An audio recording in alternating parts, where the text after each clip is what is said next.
Perjuangan bangsa Indonesia dalam merebut dan mempertahankan kemerdekaan, sebagaimana perjuangan kemerdekaan bangsa-bangsa lain, melahirkan simpati dan dukungan dari sejumlah pihak.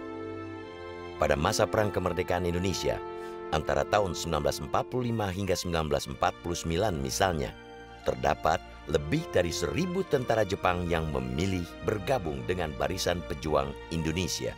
Tidak sedikit di antara tentara Jepang ini di kemudian hari memilih menetap di Indonesia hingga akhir hayat mereka.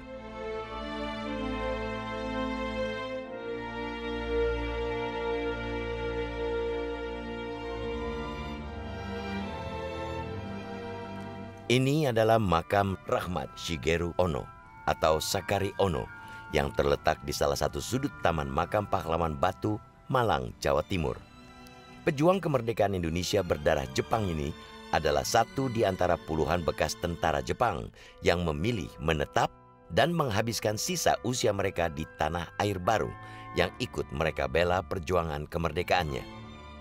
Waktu itu mungkin melihat keadaan Indonesia gini dan sesuai dengan perjanjian dia waktu jadi tentara Jepang yang dikirim oleh Kaisar untuk membebaskan Indonesia.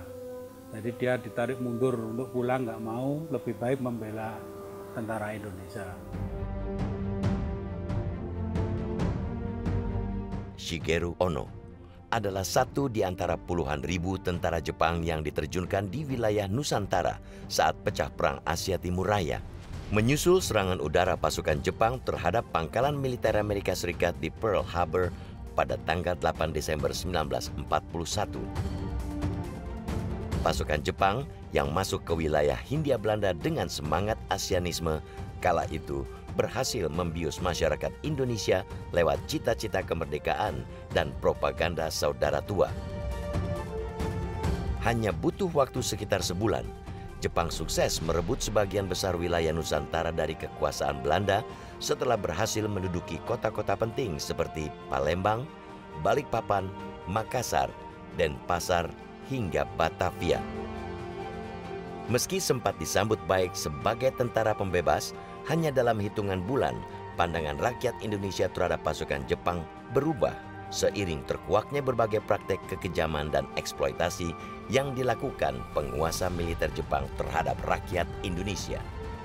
Ya, kita senang sekali waktu itu karena propagandanya sebelum masuk ke Indonesia, Jepang itu merasa dia itu sebagai saudara tua yang ingin membebaskan bangsa Indonesia itu dari penjajahan Belanda. Ya, beritanya ramah-ramah sekali dia karena ya mungkin itu politiknya menarik hati supaya betul-betul nantinya kalau jadi Indonesia akan mendapatkan bantuan dari masyarakat. Pada kenyataannya setelah sekian bulan itu mulai kelihatan kekejamannya. Jepang itu lebih kejam daripada Belanda. Banyak orang Indonesia, kaum nasionalisnya kemudian merasa tertipu. Karena kan salah satu undang-undang yang dikeluarkan bala tentara Jepang di Jawa dan Sumatera, serta di daerah-daerah yang dikuasai Angkatan Laut di luar Jawa dan Sumatera, itu adalah melarang partai politik dan juga melarang lagu Indonesia Raya. Jadi yang dulunya dipropagandakan Jepang akan datang sebagai pembebas dan lain sebagainya, itu dalam waktu singkat dilarang semua. Mulai terlihat watak asli Jepang yang sebetulnya hanya ingin mengeksploitasi bahan baku dari wilayah Indonesia.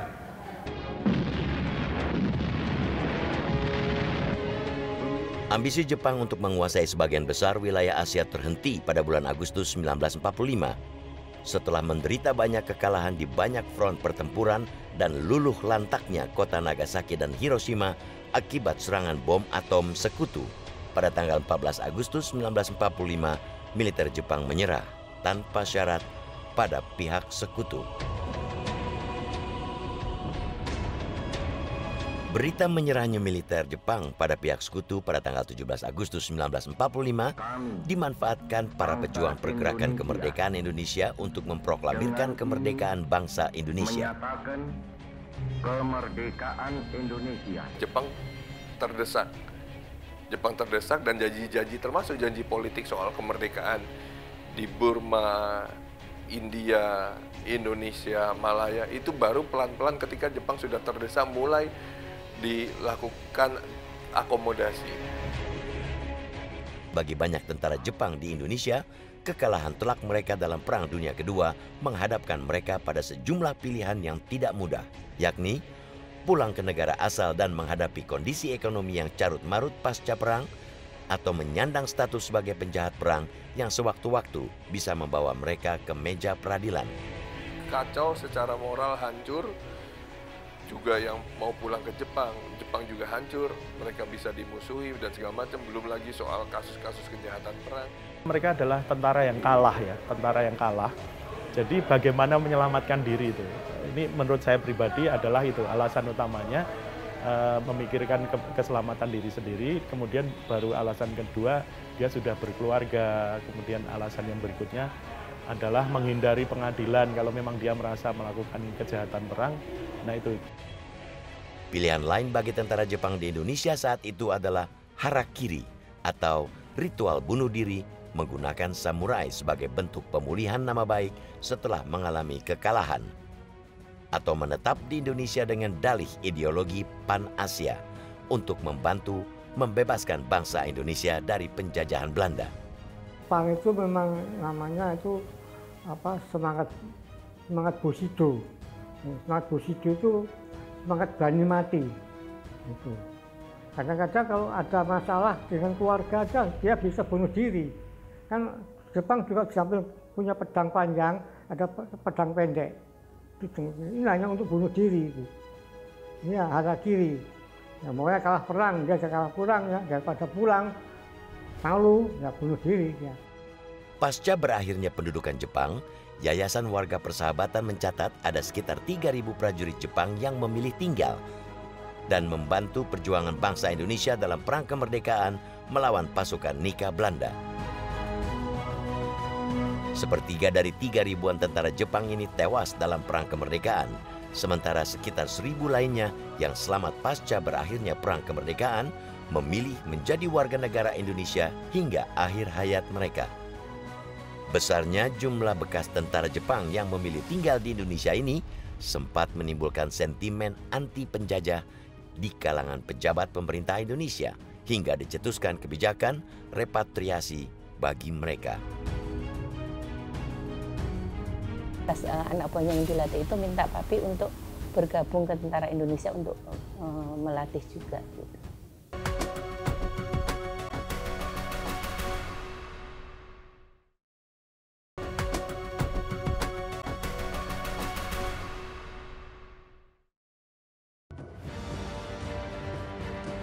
Salah seorang tentara Jepang yang ikut bergabung dengan Barisan Pejuang Indonesia dan terlibat dalam perang mempertahankan kemerdekaan Indonesia adalah Sakari Ono atau dikenal dengan nama Rahmat Shigeru Ono. Lahir di Hokkaido pada tanggal 26 September 1919, Shigeru Ono bergabung dengan militer Jepang tahun 1939. 3 tahun kemudian, Ono dan pasukannya diberangkatkan ke Pulau Jawa dan tergabung dalam Batalion 153 yang bermarkas di Purwokerto.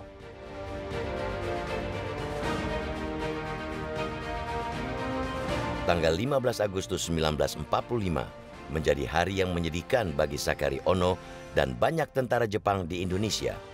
Pada hari itu, tak lama setelah Kaisar Hirohito mengumumkan kekalahan Jepang dalam Perang Asia Timur Raya, Sakari Ono sempat berniat harakiri.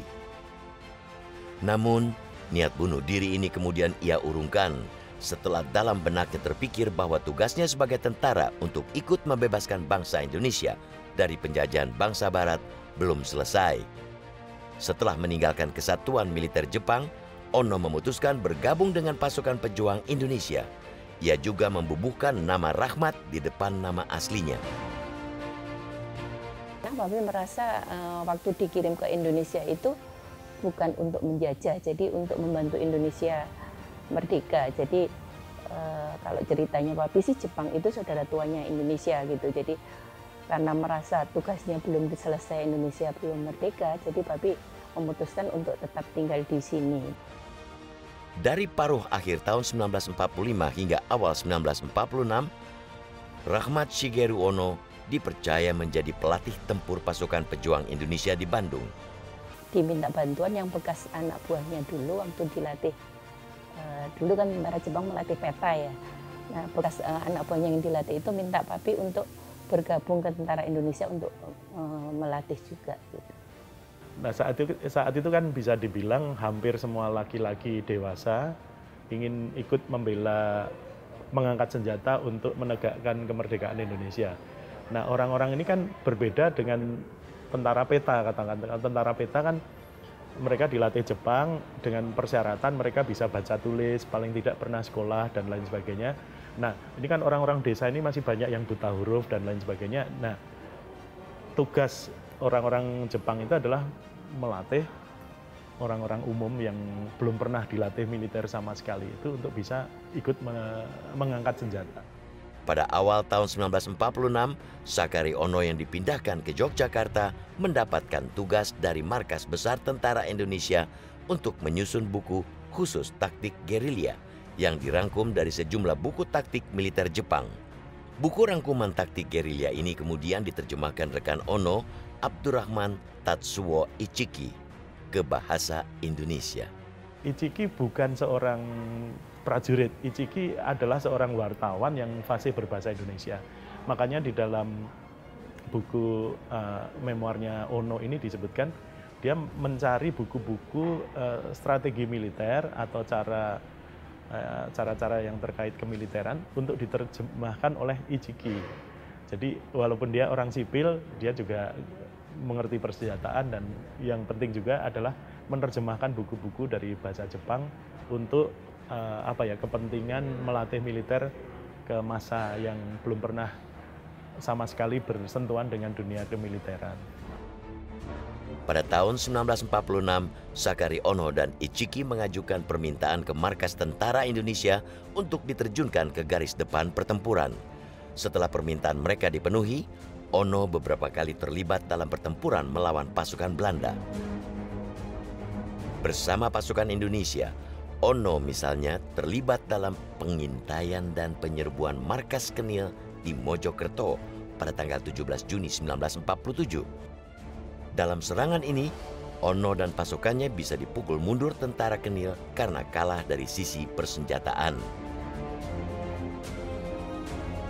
Pasca perjanjian Renville yang ditandatangani 17 Januari 1948, ada kesepakatan pemerintah Republik Indonesia dan pemerintah Belanda untuk menangkap semua bekas tentara Jepang yang masih ada di Indonesia.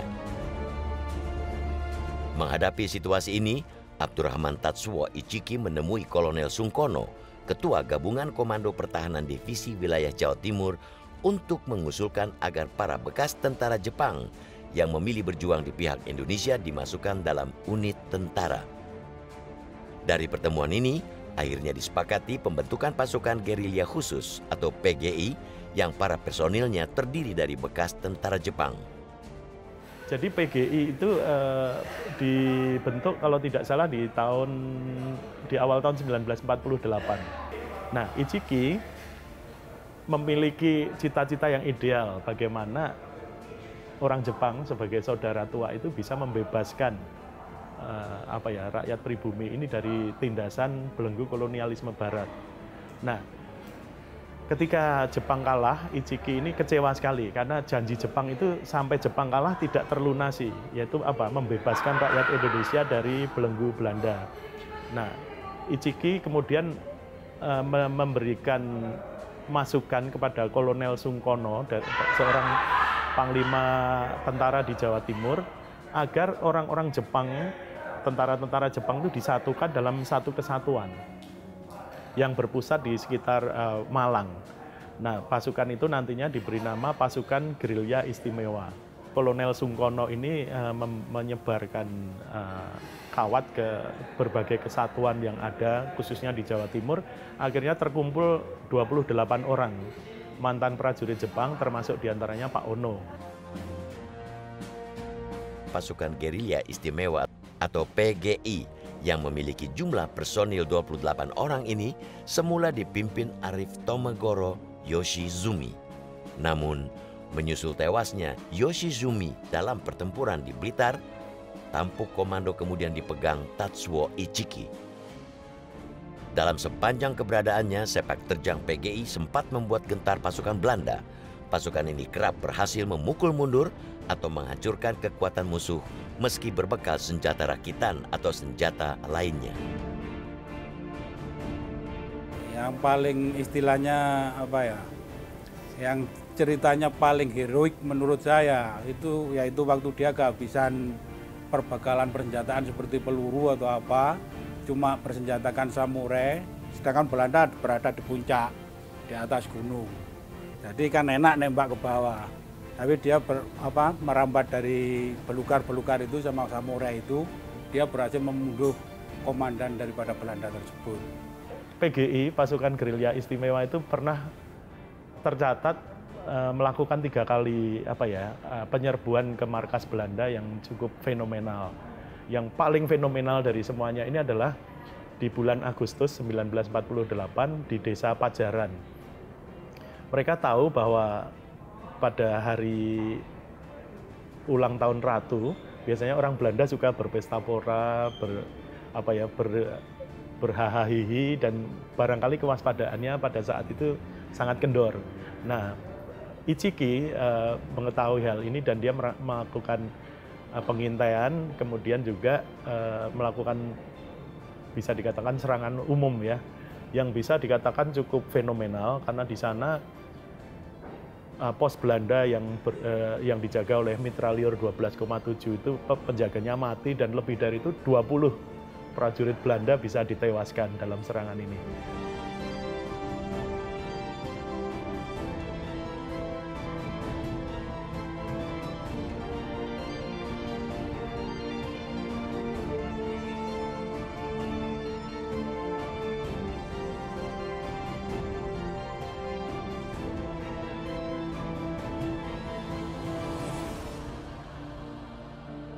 Ya sebetulnya sebelum dapat pensiun itu sengsara ceritanya. Dia itu petani juga, kalau musim hujan gini dia ke sungai nyari ikan.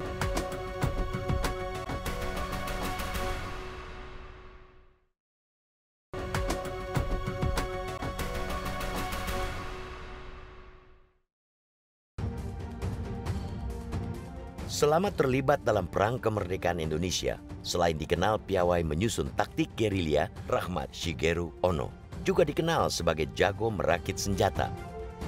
Namun, sebuah kecelakaan fatal akibat senjata rakitan menimpa Ono pada tanggal 26 September 1948. Kalau untuk persenjataan pasti Belanda jauh lebih kuat ya. Ini kan juga namanya gerilya dan hebatnya banyak yang senjatanya itu buatan sendiri. Seperti Ono, Pak Ono itu kan tangannya mendapatkan kecelakaan ya karena kesalahan dia sendiri waktu mau membuat tekidanto atau sejenis peluncur granat. Beliau kurang waspada waktu beliau hendak menembak ke sasaran sebuah rumah. Beliau lihat ada ledakan tapi kok rumahnya nggak kenapa-kenapa tuh. Baru beliau sadar bahwa yang meledak itu adalah lengannya sendiri. Meski merasa sedih karena tangan kirinya harus diamputasi, dalam buku memoir Rahmat Shigeru Ono, Mereka yang Terlupakan, Ono mengatakan bahwa perasaan sedihnya karena kehilangan tangan kirinya kalah dengan semangat berani mati demi kemerdekaan yang sudah ia tanamkan dalam dirinya sejak memutuskan memilih bergabung dengan Barisan Pejuang Indonesia. Saat Ono terbaring sakit, sebuah kabar duka datang kepadanya. Tatsuo Ichiki, komandan PGI yang sudah ia anggap sebagai guru sekaligus sahabatnya, tewas dalam pertempuran melawan pasukan Belanda di kawasan Aryosari, Malang pada akhir Desember 1948 atau tak lama setelah pasukan Belanda melancarkan agresi militer yang kedua. Tuan Ichiki itu komandannya orang-orang turunan Jepang yang membawai dari pasukan itu di daerah Malang Selatan itu. Ichiki Tatsuo namanya. Itu komandan, jadi dia gugur di daerah mana itu, di lereng Gunung Semeru itu waktu diserang Belanda, tertembak tapi dalam keadaan perang jadi nggak bisa menolong. Jadi dia ditaruh sandarkan di pohon, ditinggal. Tapi setelah perang usai dilihat sudah nggak ada, kemungkinan tanah longsor atau apa, nggak tahu itu. Kemudian dibikinkan makam di daerah sana. Itu komandan dari ayah saya. Tewasnya Ichiki membuat mental anggota pasukan gerilya istimewa atau PGI terpukul. Menyusul tewasnya Ichiki, personel PGI yang tersisa termasuk Rahmat Shigeru Ono dilebur dalam pasukan khusus Untung Suropati 18 atau PUS 18. Pada sepanjang tahun 1949, pergerakan dan serangan pasukan Suropati 18 sering menimbulkan kerugian di pihak pasukan Belanda. Pada bulan Februari 1949 misalnya, pasukan Suropati 18 berhasil menghalangi pasukan Belanda yang hendak menduduki kawasan Dampit. Pasukan Suropati 18 juga sukses memukul mundur pasukan Belanda dalam pertempuran di Patoman dan Wonokoyo. Pasukannya Untung Suropati itu mulai dari daerah mana Bandung atau kemana itu menuju ke arah timur, yang akhirnya terakhir di agresi militer 2 tahun 49 itu melawan Belanda di daerah Banjar Patoman, Dampit itu, di lereng Gunung Semeru. Pada tahun 1950, tak lama setelah pengakuan kemerdekaan Indonesia oleh pemerintahan kerajaan Belanda, Shigeru Ono memutuskan pensiun dari dunia militer dan hidup sederhana sebagai petani. Ono yang kala itu menginjak usia 31 tahun juga menikah dengan Darkasi, seorang gadis asal Batu, Malang. Pasangan ini dikaruniai 6 orang anak. Perjodohan waktu itu, yaitu dari temannya sendiri ya, atasannya juga, namanya Tuan Sugiyama. Kalau nama Indonesia Bapak Soekardi, itu di daerah Malang sini. Dulu yang menjodohkan itu sama orang ya tetangga kampung sini padahal. Tapi ibu saya nggak tahu itu waktu itu, kalau tetangga juga orang Rembuk sini. Setelah pensiun dari militer, Ono sempat hidup dalam kesulitan ekonomi. Uang pensiun dari TNI yang diperolehnya kerap tak cukup untuk menghidupi keluarganya. Karena kesulitan ekonomi ini, pada akhir tahun 1965, Ono sempat mencoba peruntungan ke Jakarta. Ya sebetulnya sebelum dapat pensiun itu sengsara ceritanya. Dia itu petani juga, kalau musim hujan gini dia ke sungai nyari ikan. Nggak ada penghasilan sama sekali waktu itu sebelum saya lahir. Kakak-kakak lahir itu hidupnya sulit. Habis setelah itu kemudian dia ketemu sama orang Jepang, orang Cina dulu ya, ke peternakan di daerah Jakarta. Kemudian ketemu orang Jepang, jadi salesnya sepeda motor. Itu mulai ekonomi agak meningkat. Kemudian pulang lagi bertani, akhirnya ngurus pensiun dapat, akhirnya bisa enak. Ketemu lagi orang Jepang, kemudian bangun itu pabrik rotan di daerah Kalimantan. Setelah mengarungi hidup yang panjang di tanah air yang bukan tempat kelahirannya, pada tanggal 25 Agustus 2014, Rahmat Shigeru Ono meninggal dunia. Ono meninggal akibat penyakit tifus dan pembengkakan pembuluh darah yang dideritanya. Atas keberanian dan perjuangannya selama masa perang mempertahankan kemerdekaan, Rahmat Shigeru Ono ditetapkan sebagai pahlawan kemerdekaan Republik Indonesia dan dimakamkan di Taman Makam Pahlawan Batu. Meski diwarnai propaganda, kekerasan, dan penindasan, tragedi sejarah yang ditinggalkan militer Jepang di Indonesia memiliki dampak signifikan terhadap hubungan diplomasi kedua negara. Ada di beberapa daerah terjadi insiden, jadi memang sangat tergantung dengan siapa mereka berinteraksi, dengan siapa mereka sehari-hari bergabung atau menggabungkan dirinya. Nah itu sih. Ya seperti di Sumatera kan ada kejadian yang dibunuh segala macam, itu kan ada itu, termasuk orang-orang yang merasa dirugikan atau membalas dendam karena perlakuan kekerasan semasa pendudukan gitu. Jadi banyak hal-hal yang memang berubah dan ya ada enak tidak enak dan senang tidak senangnya buat masyarakat kita semasa pendudukan Jepang, dan itu disiplinnya kan keras sekali ya. Rahmat Shigeru Ono atau Sakari Ono hanyalah satu dari ribuan tentara Jepang di Indonesia dan di beberapa negara lain yang tidak pernah kembali ke negara asalnya hingga akhir hayatnya akibat perang. perang bukan hanya telah memaksa banyak tentara mempertaruhkan nyawa di ujung senjata dan memisahkan mereka dari keluarga, namun seringkali juga membuat mereka harus meninggalkan tanah air asal mereka untuk selama-lamanya.